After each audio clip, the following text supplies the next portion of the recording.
Hello নমস্কার বন্ধুরা। আমি আজকে শাপলা ডিম দিয়ে আর নারকেল দিয়ে রান্না করব।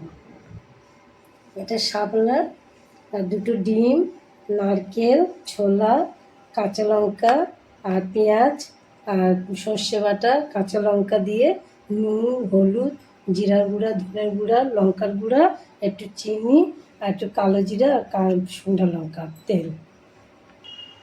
কড়াইটা গরম হয়ে গেছে, আমি একটু তেল গরম করতে দিই।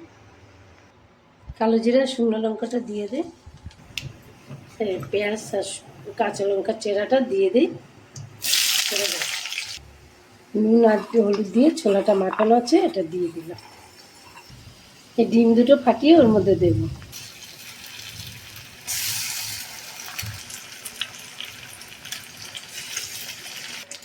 একটু নারকেল করে দিয়ে দিই, অল্প একটু তেল দিয়ে দিই।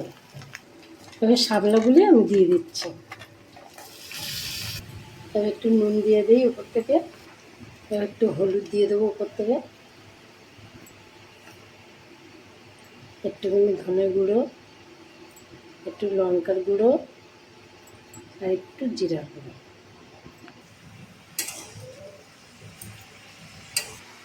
সর্ষে বাটাটা দিয়ে দিই উপর থেকে, চিনি দিয়ে দিলাম উপর থেকে, চাপা দিয়ে হতে থাকুক।